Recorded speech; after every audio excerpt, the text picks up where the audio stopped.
Pergunta: o que Deus preferiria que fôssemos? Ele preferiria que vivêssemos sob a lei ou preferiria que fôssemos uma lei para nós mesmos? A resposta é surpreendente.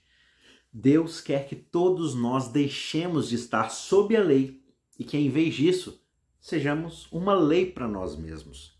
Aí você já deve estar assim, né? Como assim Deus quer que nós sejamos uma lei para nós mesmos? Primeiro a gente precisa entender o que de fato a Bíblia quer dizer com essa frase. No início da sua carta aos Romanos, Paulo declara a substância, a essência do seu ensinamento. Ele diz: eu não me envergonho do Evangelho, porque o Evangelho é o poder de Deus para a salvação de todo aquele que crê. Primeiro do judeu e também do grego. Romanos 1, verso 16. A salvação vem dos judeus. Assim disse Jesus, por exemplo, lá em João 4. Eles eram o povo escolhido pelo qual o Messias viria. Só que uma vez que ele viesse, as nações, incluindo os gentios, colocariam nele a sua esperança. Primeiro os judeus e depois os gentios. É assim que funciona o Evangelho. Mas é o Evangelho de Cristo que salva o mundo e nada mais. É por isso que Paulo imediatamente passa a descartar qualquer outra forma de salvação. Desde o capítulo 1, verso 18, até o capítulo 3, verso 20, Paulo vai derrubando passo após passo a nossa confiança em qualquer identidade, ou qualquer habilidade, ou qualquer desempenho que o ser humano possa produzir. Nenhuma nacionalidade, nenhuma religião, nenhum código moral, nenhum ato pode evitar o julgamento que repousa sobre a nossa raça desde que Adão caiu.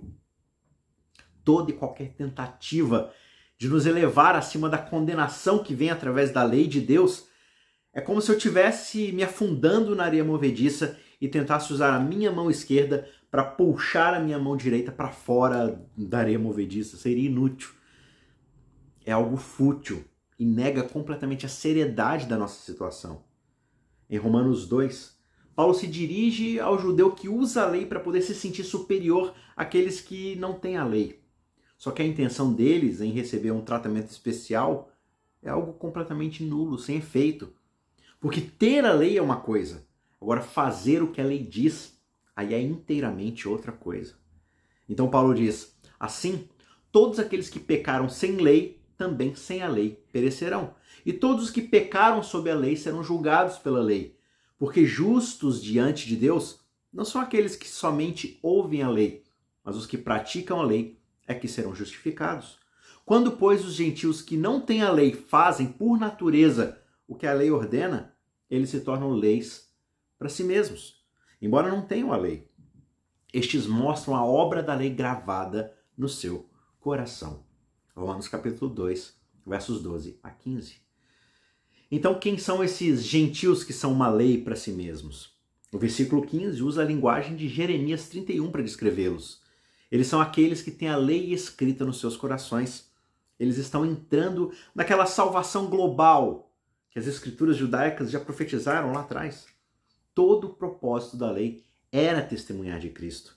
E eles estavam seguindo a verdadeira intenção da lei, confiar em Cristo.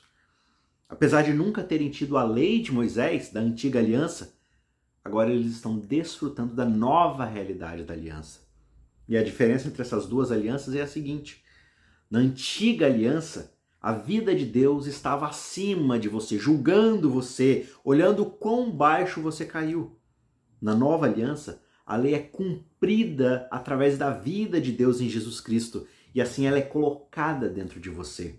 A lei não está mais sobre você. Você é uma lei para si mesmo. Você não tem um limite piedoso imposto a você. Você tem um impulso piedoso que o impulsiona a seguir em frente. Segundo Paulo, se alguém é uma lei para si mesmo, não é imprevisível ou indisciplinado, alguém buscando o pecado de qualquer forma.